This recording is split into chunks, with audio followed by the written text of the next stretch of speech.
Okay,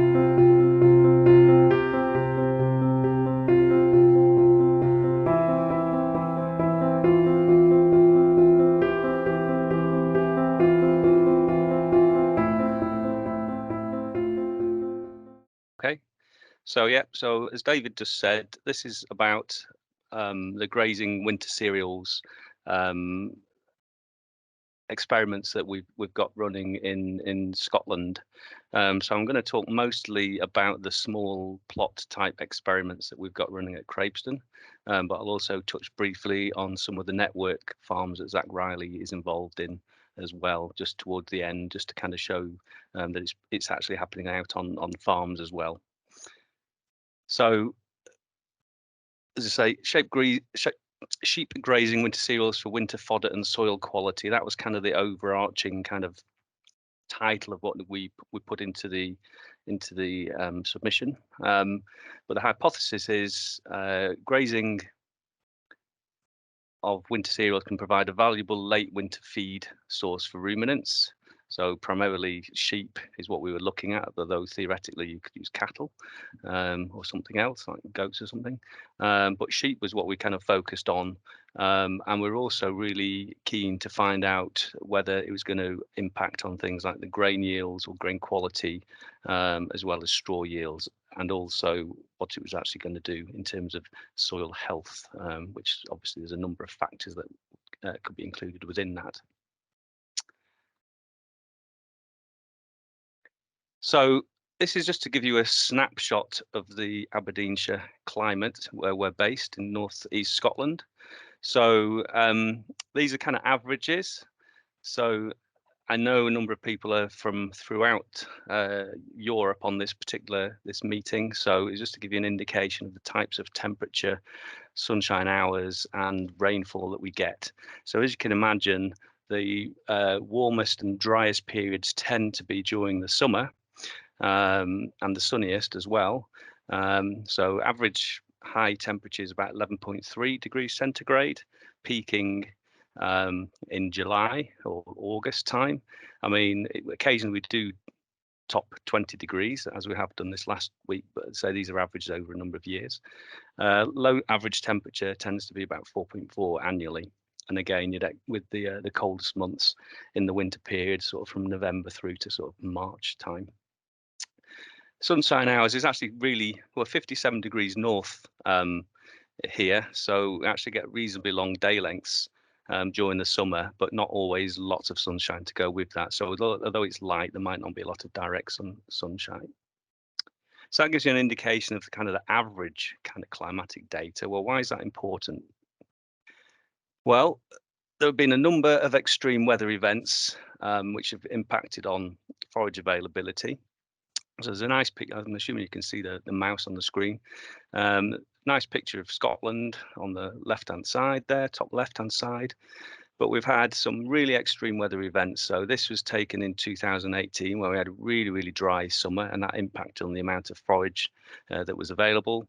And then other years, for example, in 2020, we had a very, very wet autumn, peaking with sort of 60 or 80 mils per day in a 24-hour period of rain, and that just impacted massively, and water couldn't drain away from the land properly, and that also reduced the amount of forage that was available.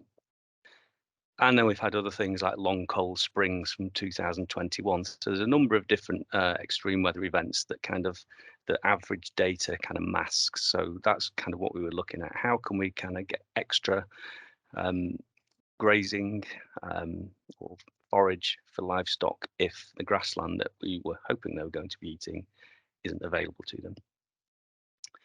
So in terms of location and experiment, if you can imagine, we've got Europe down here somewhere, but the UK, and then we're in Scotland, and actually we're located in Aberdeen, so where this big dot on the right-hand side is. Edinburgh is perhaps where most people are familiar with, and when I move on to touch briefly on some of the work that was done on Zach's network farms, they tend to kind of be based in this area here, so just the south of Aberdeen. So one of the things we were interested in is how much dry matter are we going to get? So we looked specifically at winter barley, but also it was winter barley that we winter wheat, winter barley and winter wheat that we did. So we're looking at a grazing experiment, and this just happens to be some pictures taken from last year's trial. But one of the things was, what does the dry matter actually look like? I mean, people have a pretty good idea what grassland kind of dry matter is, and various ways of doing that. But in terms of cereals, because you've kind of got the row crop, it's actually a bit more difficult to work out what is it look like. You know, how much grazing potential have I got off this in terms of biomass? So what we did, we took a number of quadrats from field. So I had 5 quadrats for field, and we did that over a number of times, so roughly every 2 weeks or so, something like that, to give an estimate of the kind of likely grazing day. So we took the fresh weight away, got fresh biomass of that, did a dry weight, and that gave us an indication of the dry matter yield at key points in times linked to kind of growth stages of the crop. So we had these regular assessments. So we started off in November time, and we took them through to, well, actually took them through to early May in the 2021 year, but it gives us a good indication of kind of the progression of how the crops were developing. As I say, we did this on both winter barley and winter wheat crops at Craveston. This just happens to be a winter barley field looking at. The other thing I should say is that we developed this into a scorecard as well. So we've got a pictorial guide linking the dry matter and some of the data that I'll show in a second relating to the quality of the feed. So this just gives us an indication on the top left. This is the kind of winter barley biomass. So we can see here, middle of November 2020, mid-December, mid-January, mid-February, etc. And so there's this kind of period here where the crop's obviously not growing because it's dark and cold. And then it takes off again sort of in the spring, sort of mid-March onwards. And then we've got the winter wheat crop here on the right-hand side, which again was a bit slow to get going. It was about a week later being sown, but again, there's kind of not growing particularly fast, but as soon as you kind of hit mid-March, it started to move. Below each graph, we've got an indication of the various feed values or factors linked to feed value. So we've got ash, crude protein, modified acid detergent fiber, the D value, and kind of the metabolizable energy as well for both. And if I click again, we should get a few key areas. So if you're looking at crude protein, this is for the winter barley. Started off about 30%, and then it gradually dropped and tailed off pretty rapidly when we kind of hit late March, when the crop started to kind of grow. So it was really quite concentrated up until this point when it slowed down. And when the crop started to kind of grow more rapidly, it was a dilution effect going on, I guess, in terms of crude protein of that dry matter. In terms of the D value, again, it started off really quite good, 95%, and it did kind of tail off a little bit down to kind of the mid sort of 80s. If we move across to the winter wheat, the crude protein on that was never got quite as high as the barley, but it was still pretty good, sort of 29%. But what it did do, it kind of retained that crude protein for that little bit longer in the latter period of the kind of mid-spring, I guess you'd call it, in this period here. So it maintained the crude protein for longer. So we're still getting 25%, even into kind of mid-April, late May. And in terms of the D value as well, they actually were pretty good as well. So they were pretty much remained in the kind of mid-90s all the way through that period of time. So that gives us an indication of what you could expect to get from the crop over the period of time.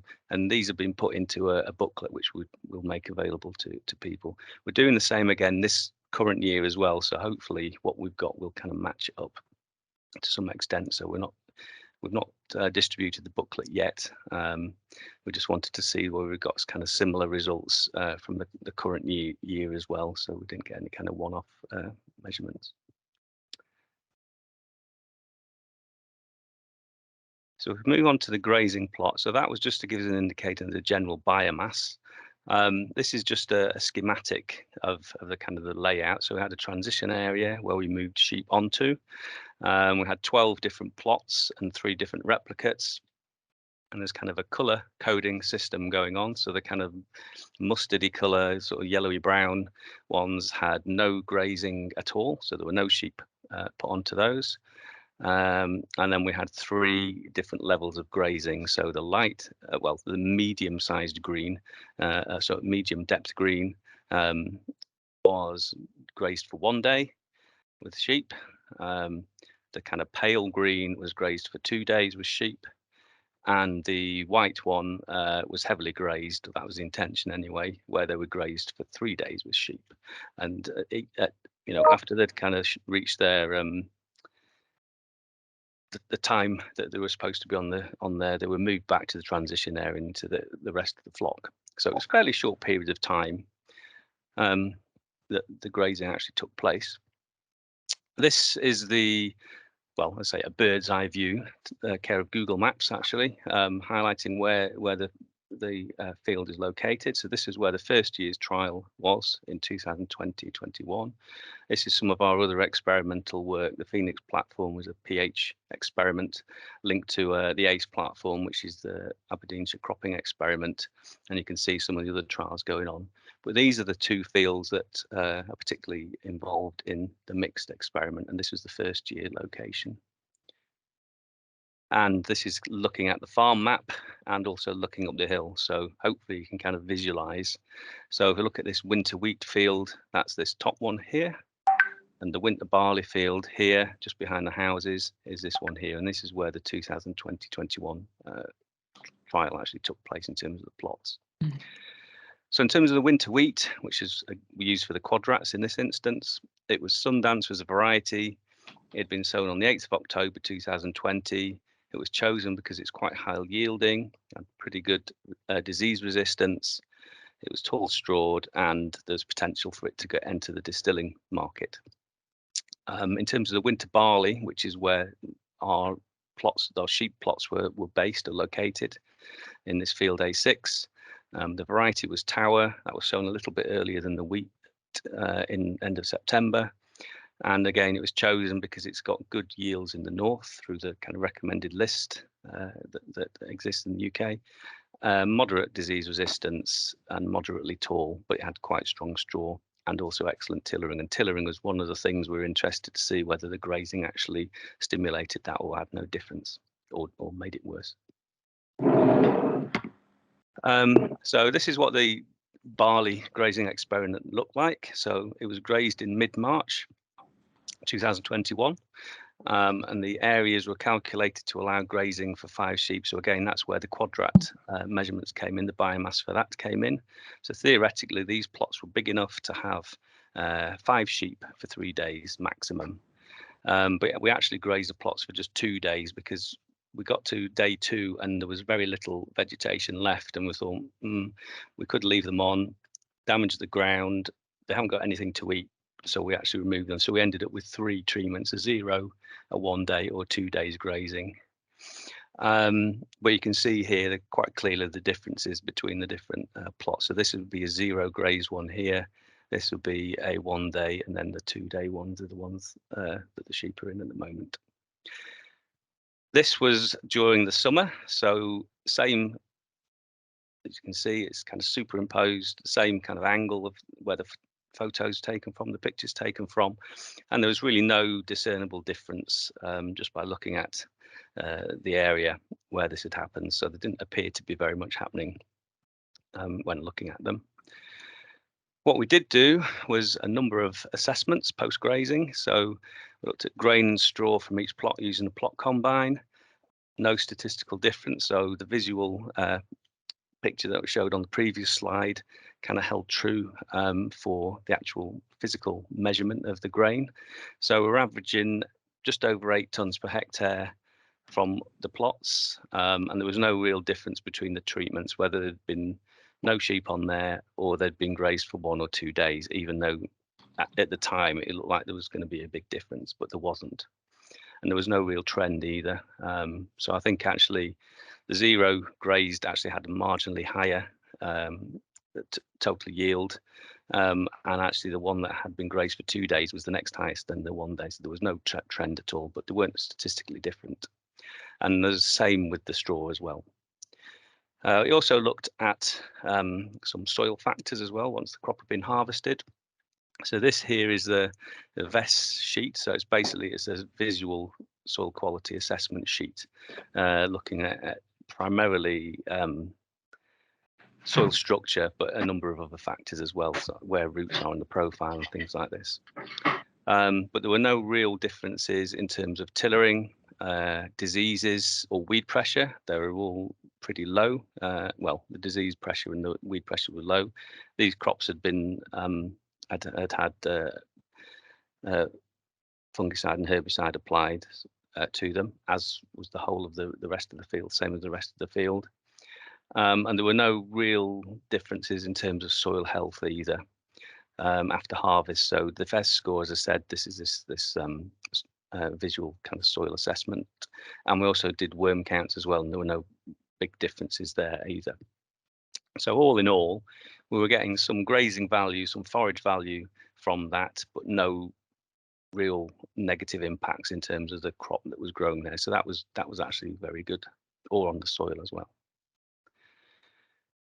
So if we move on to the next year, so this is where we had our original experiment the previous year.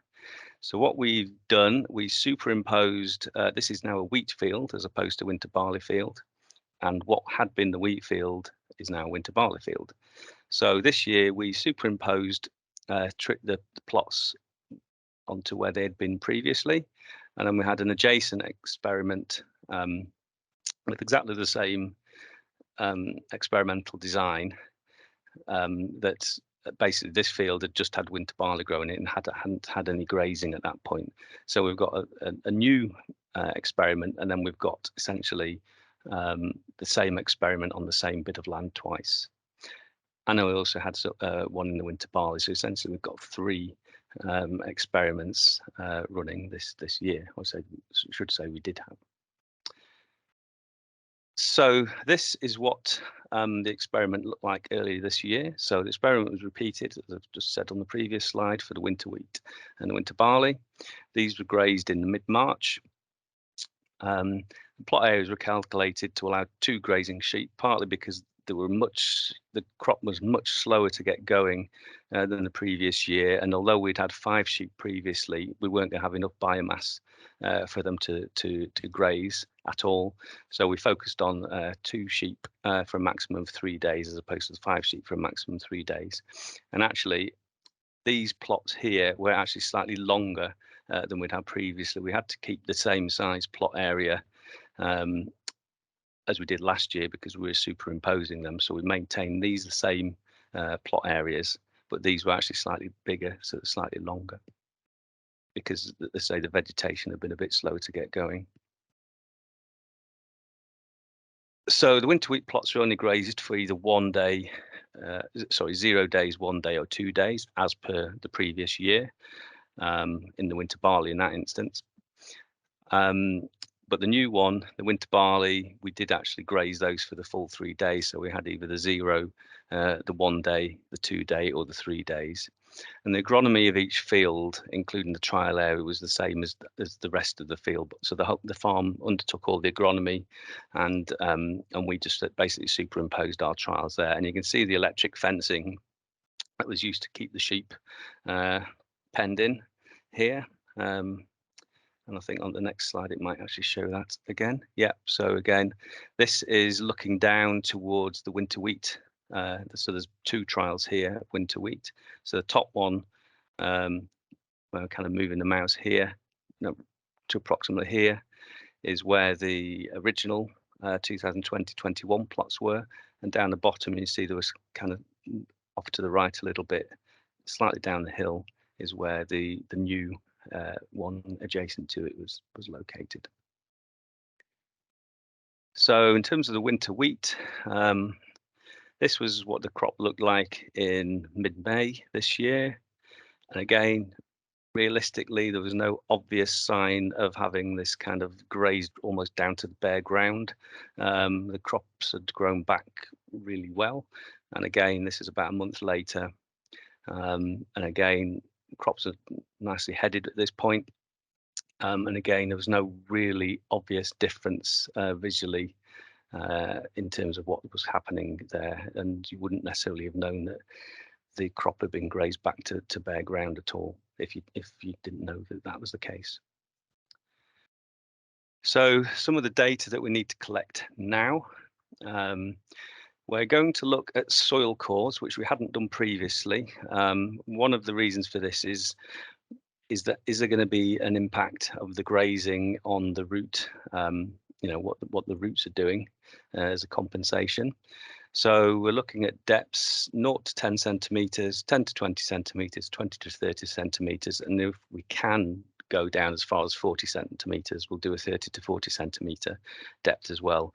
These soils are actually quite shallow, so we might struggle to get down to that last depth, but we'll certainly try to do that.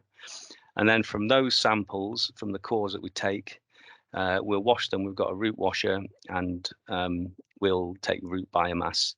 We're not going to go down the route of scanning the images and looking for root length density, because it's a massive task to do that. But we should get a good indication of the kind of general root biomass from those samples that we take. The next thing we'll also do, and the idea is to do that when the grain has just started to kind of fill, so we're due to do that probably in the next couple of weeks. We're also looking at disease scores, so a very simple 1 to 9 grade. So 1 is really clean, no obvious disease. 9 is a massive amount of disease, and we'll be looking at the kind of key diseases, things like mildew, septoria, and rust that could be coming in. And then we'll do a weed score as well. So these have had fungicide and herbicide, so I'm not really expecting to have much. And in fact, when I was out there last week, there wasn't really an awful lot of weeds in there, just a few along the tram lines, but nothing in the main crop itself. So a 1 would be no weeds, and a 9 would be major weeds, and indicating the main kind of weed species as well. So tiller counts and head counts as well. That's part of the reason we're waiting for the grain to kind of fill out a little bit. We can do that all in kind of one session. Winter barley, I'll show this.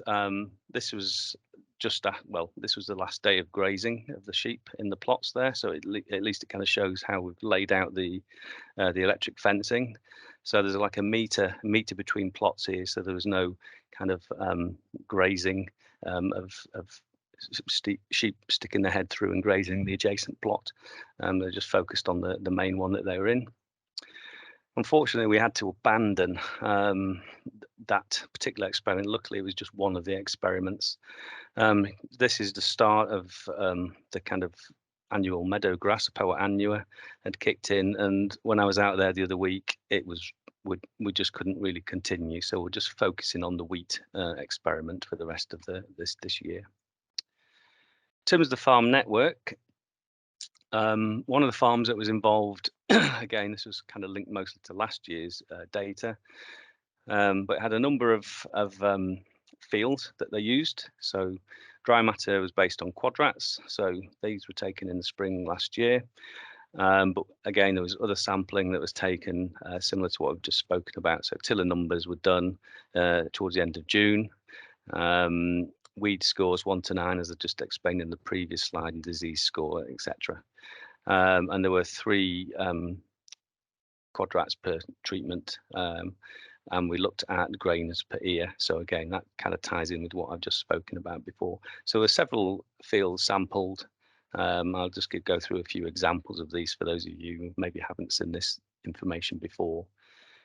So one of the fields, this pump field, that was the name of the field, had some different seed rates that had been imposed into the field.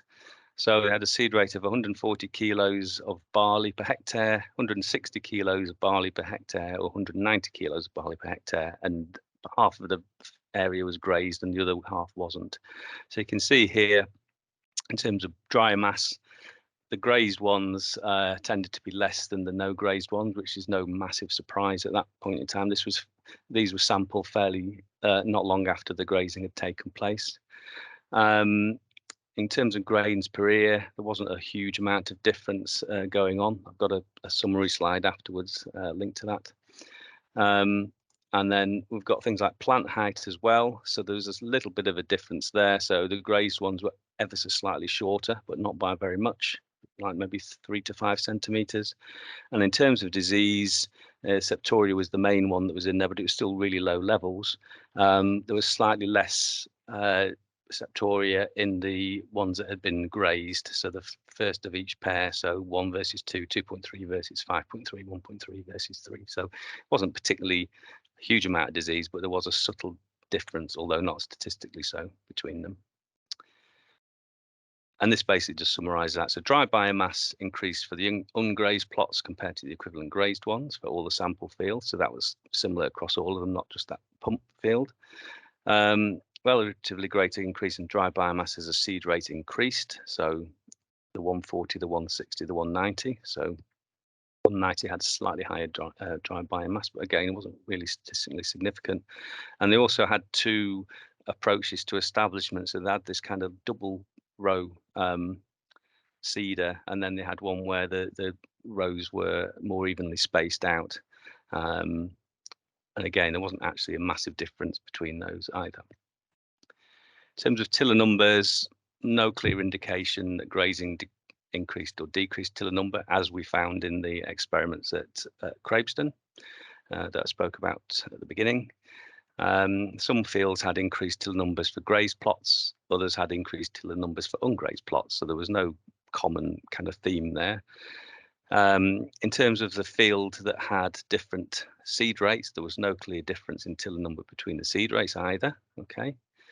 And in terms of the 2 different established methods, the 2-row established treatment produced more tillers per 50 centimetre row than a conventionally established crop. But because there was kind of a bigger space between them, it evened out when you looked at it on a hectare basis.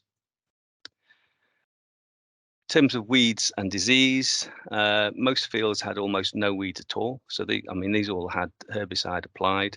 The exception to this was a field called Slade 50, which was weedier. Although there was there's no obvious difference between the grazed or ungrazed areas within that field. So I don't know whether the herbicide hadn't worked particularly well in that field, but in terms of the grazed versus ungrazed, there was still no difference at all. Arguably, the grazed area was slightly weedier, but it wasn't a clear-cut thing based on the data that we had.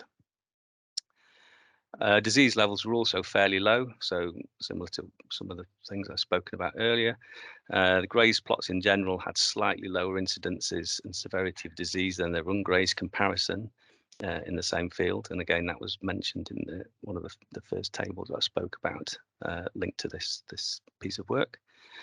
And in the field with the different seed rates, the mid-seed rate had arguably the highest level of disease, with the lowest seed rate having the least disease. Although in all cases, it was really, really marginal. You couldn't really say one way or the other. It was just a tendency. And in one of the fields, the one that had the different establishment methods, the conventionally established plots, so the one that had the even row spacings, appeared to have less disease than the ones that had kind of 2 rows with a slightly bigger gap between them. So around 4% compared to 9%. So again, not massive, but there's an element there. The farmer actually has modified his drill, so he's now got something in between the 2 row widths. So it's a bit more even. Slightly wider spacing than he had originally, but not with this kind of the 2 rows close together and a bigger gap. So he's modified the seed drill to kind of fit what he's found here. But the biggest difference was generally shown between the fields, which I guess you'd expect because they're all slightly different inherently.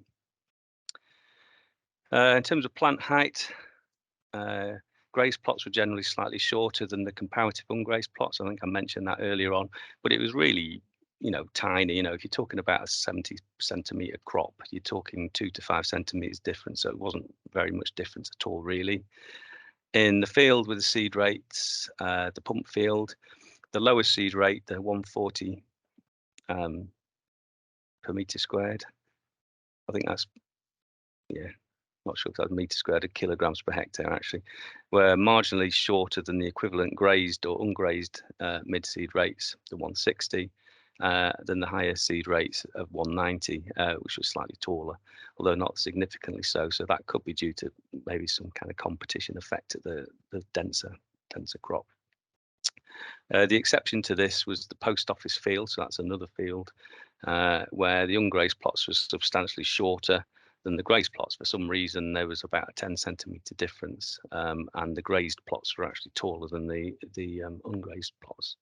No idea why that was, but that was different to all the other fields. And the biggest difference was shown between fields. So most of the fields were actually wheat, but there was one field that had been sown into winter oats, this podge field, which was substantially taller, and that's really basically due to the kind of different species of crop that was being grown.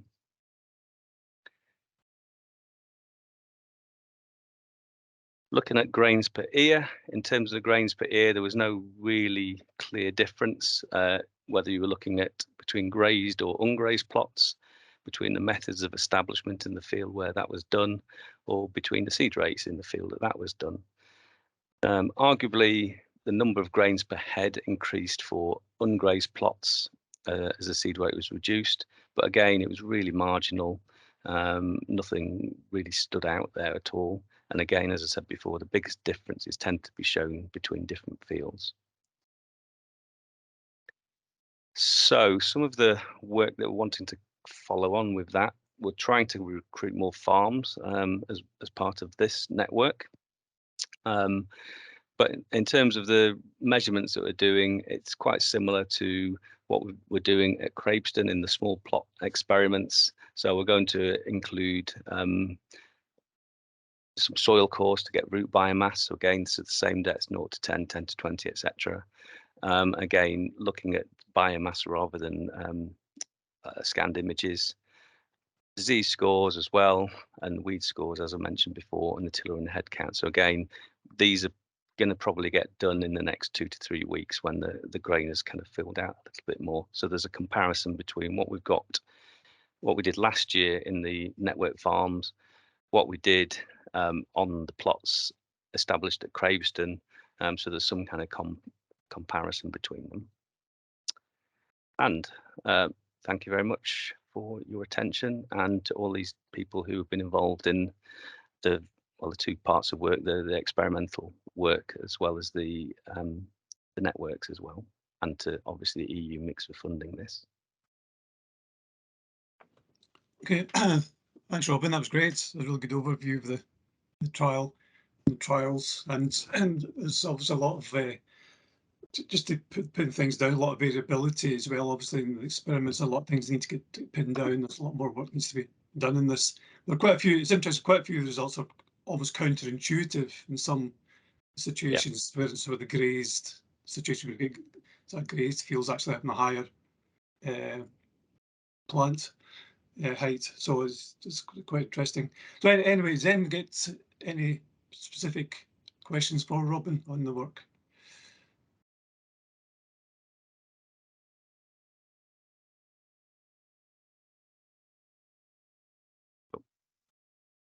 Fergus is asking. Fergus, yeah.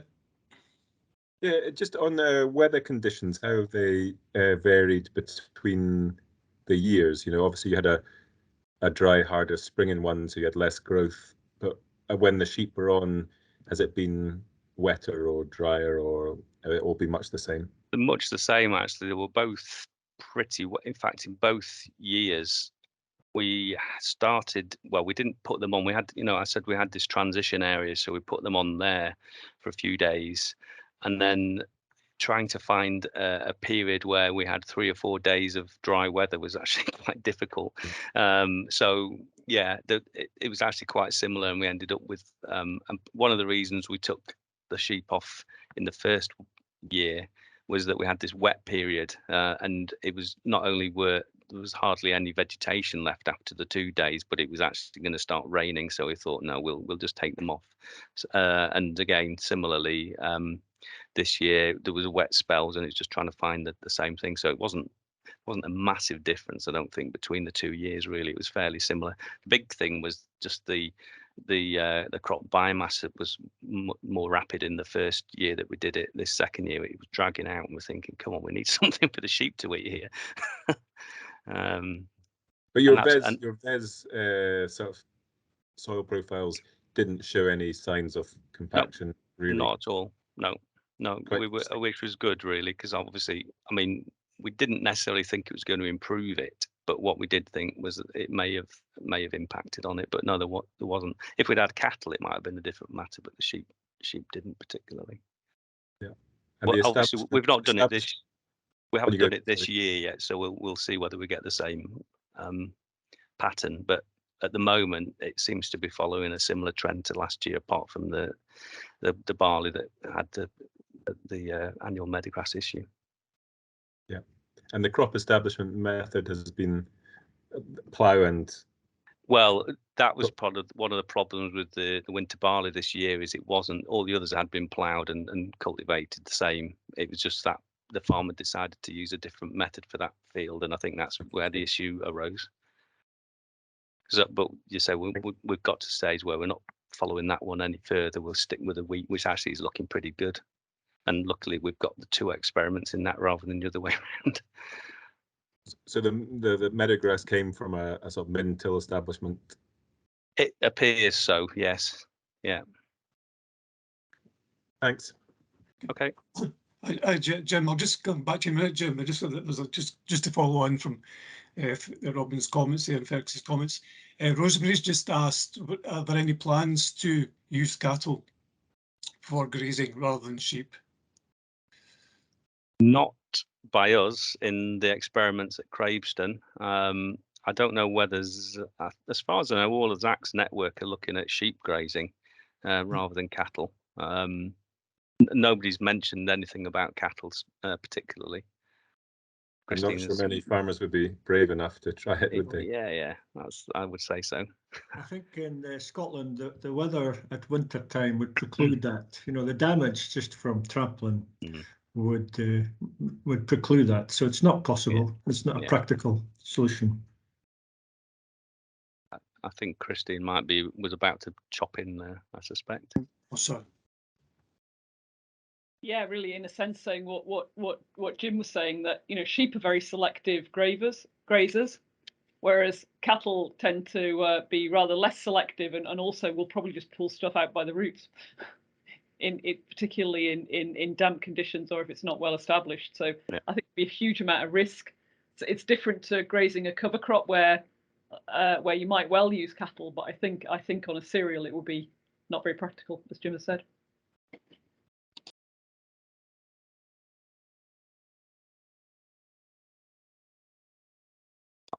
Jim's had his hand up a bit. Yeah, thanks, David. The grazing of winter cereals, you know, has been something that was practiced in the UK, certainly in the UK, probably 30 years ago. And the argument was you didn't want your winter cereals going in too proud for the winter time.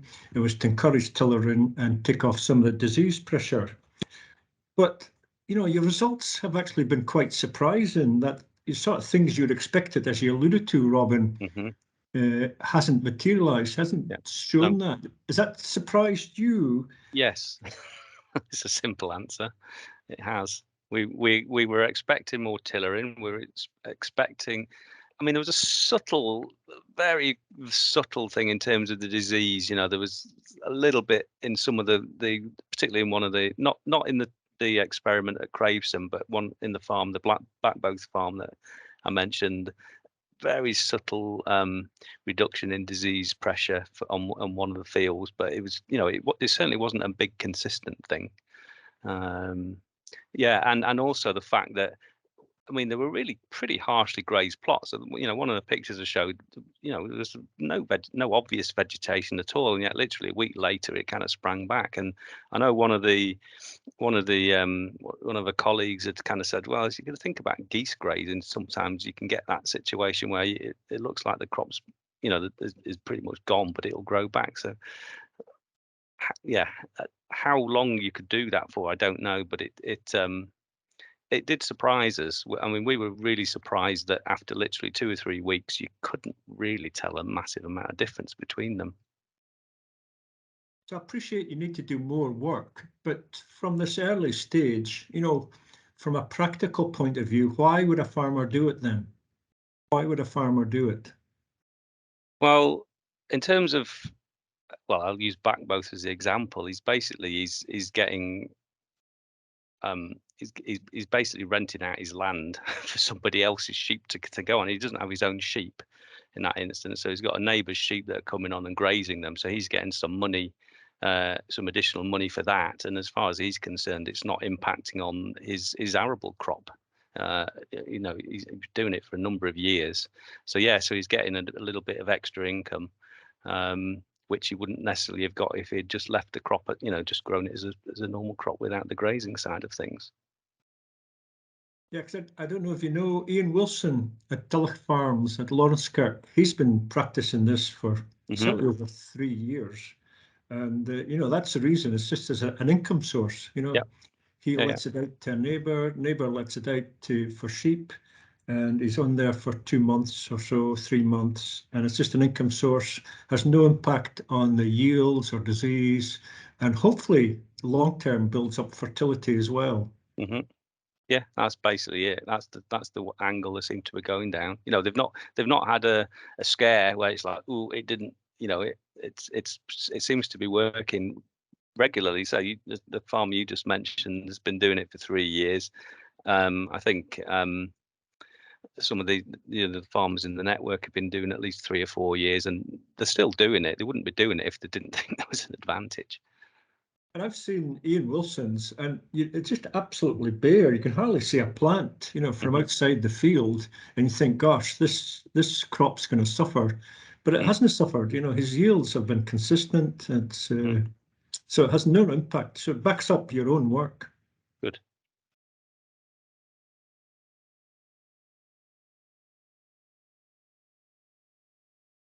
I think Fergus has just put a comment saying much the same thing, actually. They seem very resilient to grazing. And it didn't really matter which crop either. You know, there was you know, they've done winter oats, winter barley, winter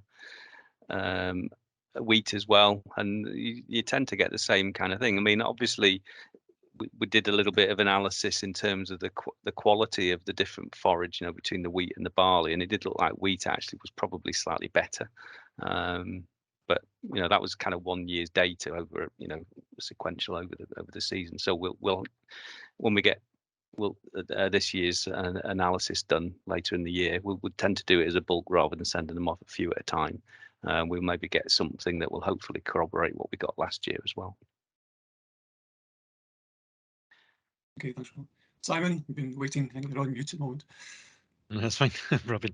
Thanks very much for this. It's very interesting. How many sheep grazing days sort of per hectare do we think we can get in the winter? I'm not sure how big your pens were, your kind of plots were.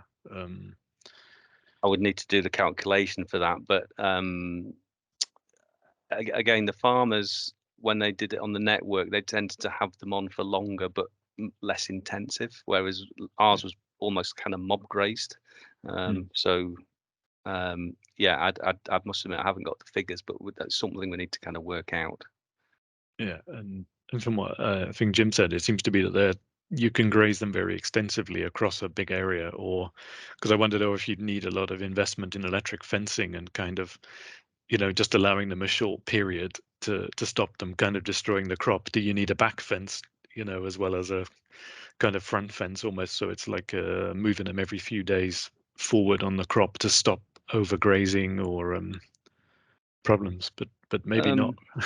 Yeah, I'm trying to think back. I mean, we had Hugh, who was a farmer at Backboth, actually gave a talk, about, I guess, 6 months ago, maybe even autumn last year, and he kind of went through all of that. And I think that might be available online. I think, in which case, if it is, I'll fish it out and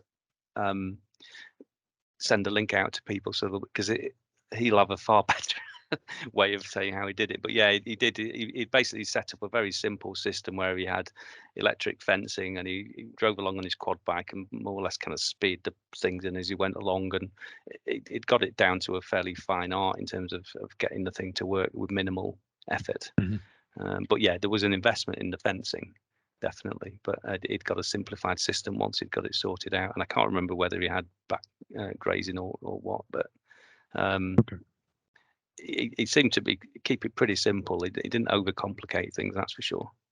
No, and I think Fergus has put as well, yeah, that it would be good, more attractive if it's very extensive, kind of, you can just put them on and let them graze. I presume these would be what sort of yearlings or ewe lambs, this kind of would be probably the ones you'd want to use for this. Yeah. Okay. I think you're muted, Jim.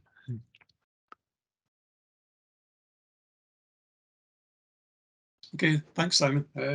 Any other questions for Robin? We're coming towards the end of our time.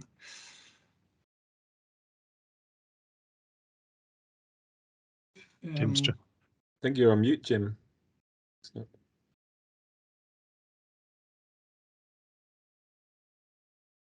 Jim, it's got a weird symbol. It doesn't look like a normal line through it. It looks like something else is not working. It looks terminal. I had the same trouble recently where it just wouldn't let me unmute. You get locked. It's in the chat, Jim. One issue is whether the root structure kind of gets adapted with this grazing or not, whether it increases or decreases the root biomass in relation to the soil carbon kind of impacts. But as well. I mean, the one thing we are doing this year is doing some root biomass, but I mean, not in terms of morphology or anything like that, because it's just way too expensive for us to do that. But we'll get a little bit of information on the roots and where the biomass is at key depth, 0 to 10, 20, 10 to 20, etc. Get a little bit of information on that. And the plan is to do that on the network farms as well as on the plots that I spoke about at the start. So we'll get a little bit. It probably won't be as in depth as people would really like, but we're kind of restricted in terms of how much time we can justify. Jim was asking Rob if you know of any examples from elsewhere in Europe or anyone else knows of any examples. I would have thought people would have. I don't have any detail, but it's been practiced in Denmark. So Lisa's just said that. So yeah, it is obviously being practiced to some extent.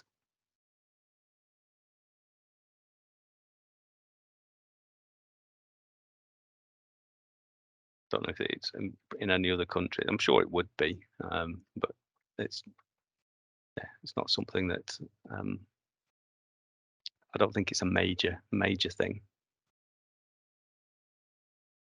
Just one comment from myself, just going way back to when you had the expression of the energy values and the protein values of the wheat and the barley. These levels are way above what you would normally be in grazing grass. It sort of begs the question as to why we're not including wheat and barley in our grass mixes for grazing. I mean, instead of Italian ryegrass, far higher levels of energy and protein. Well, yeah, I don't know. I mean, I don't know how long that would affect. How long if it's like an annual thing. Yeah, I don't know. I mean, it certainly is. It looks really good, say up until kind of spring, and then they do tend to kind of tail off once you start getting stem extension and beyond. But anyway, I think that the timing of being able to graze in sort of February, March is particularly attractive to the sort of later end sort of fat lamb market. If you're going to get that massive sort of dose of protein and energy, you're finishing lambs into the higher value market time period. So it's an attractive thing either for that or for your breeding ewe lambs.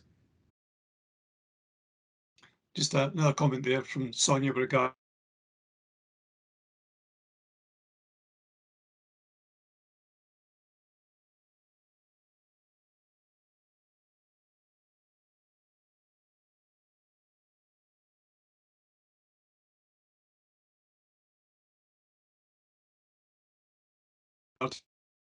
Other questions?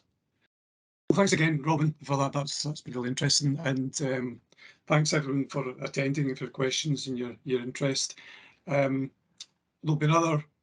The next edition will be next week. We're looking at the Montado system in Portugal, and I'll send round invitations to that shortly for that.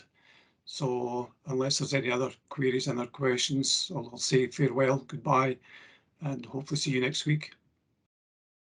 Thank you. Bye now.